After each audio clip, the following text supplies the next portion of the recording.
In 1959, 9 experienced hikers vanished in the frozen Ural Mountains. When rescuers found their bodies, some were barefoot, some were crushed, one was missing her tongue. For decades, the Dyatlov Pass Incident haunted investigators and fueled conspiracy theories, but now, 65 years later, we may finally know what really happened.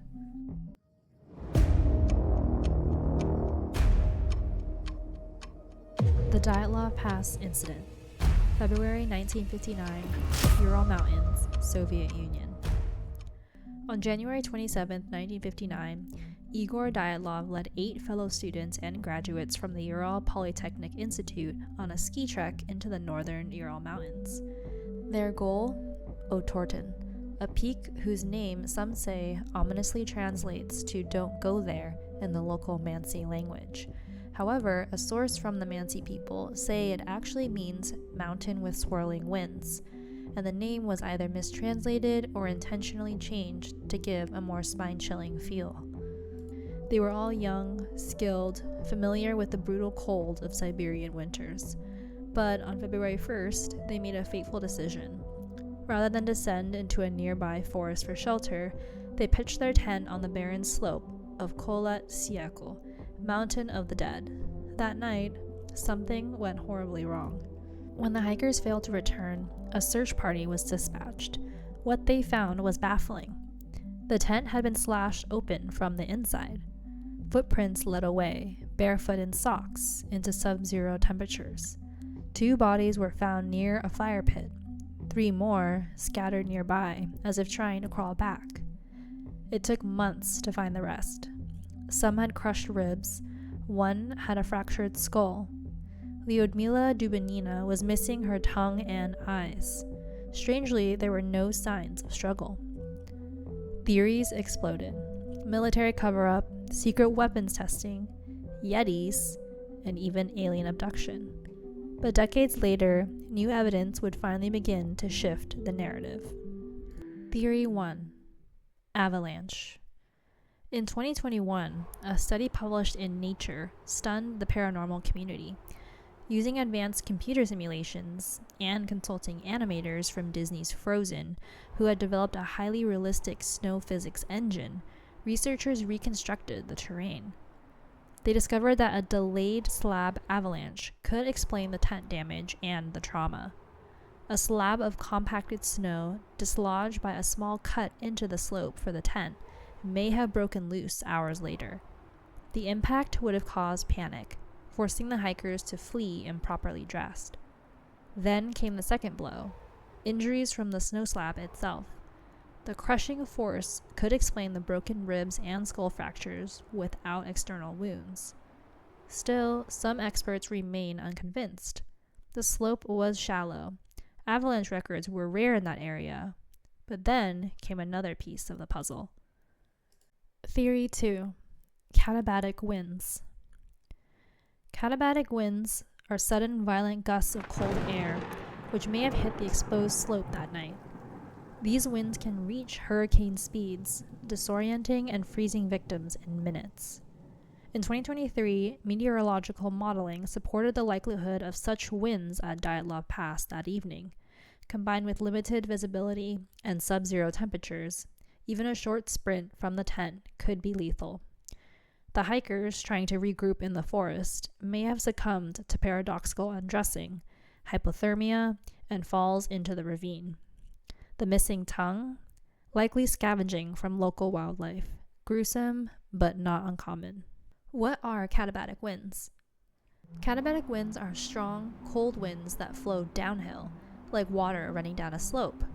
They happen when cold air slides down from higher elevations, like a mountain or plateau, into lower valleys. Why do they happen? Reason 1. Cold air is heavy. At night or during very cold weather, the air near the top of a mountain or glacier cools down a lot, and cold air is denser and heavier than warm air. Reason 2. Gravity pulls it down. Because it's heavy, this cold air starts to sink, flowing downhill under the pull of gravity, kind of like a slow avalanche of air. Reason 3. It speeds up. As it flows down the slope, it gathers speed, especially if the slope is steep. That's when it can turn into a powerful, freezing wind. When and where do they happen? They're common in polar regions like Antarctica or Greenland, or over ice-covered mountains, but they can also happen in places like Siberia, Norway, or the Ural Mountains where the Dyatlov Pass Incident took place. Why are they dangerous? Katabatic winds can be sudden, strong, and freezing cold. They can drop temperatures extremely fast. They're invisible, but can knock people over, blow away tents, or cause deadly chill in minutes. In the case of Dyatlov Pass, it's believed that katabatic winds might have struck the tent at night, causing chaos and forcing the hikers to flee into the cold unprepared. Other theories and remaining mysteries. Of course, not all questions are answered. Some still believe in classified military tests. Radioactive traces were found on clothing. Others claim the KGB was involved, or that an infrasonic wave caused panic and madness. But those theories lack hard evidence. The tent's angle, snow consistency, and weather patterns now suggest a brutal combination of natural forces, not conspiracy. It wasn't a cover-up, it was just a deadly choice to camp in the wrong place at the wrong time. Yuri Yudin was the only survivor, having left the group before the fatal events unfolded due to a recurring injury that caused a flare-up of sciatica.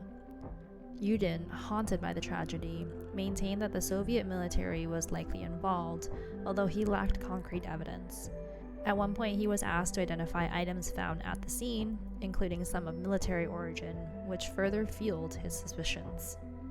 The radiation theory in the Dyatlov Pass case is compelling, but ultimately not the strongest explanation, because of a mix of intriguing details and weak supporting evidence.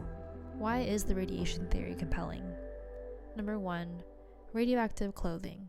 Some of the hikers' clothes tested positive for higher than normal radiation. In the 1959 Soviet Union, this was unusual and set off alarm bells. Number 2. Military testing context.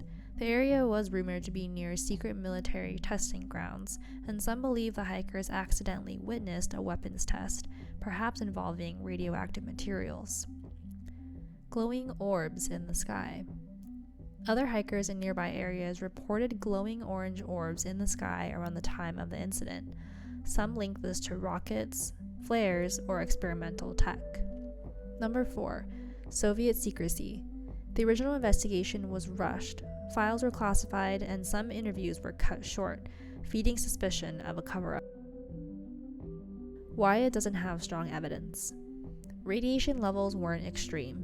The clothing had elevated but not dangerous levels of radiation, far below anything that could have caused death or serious illness.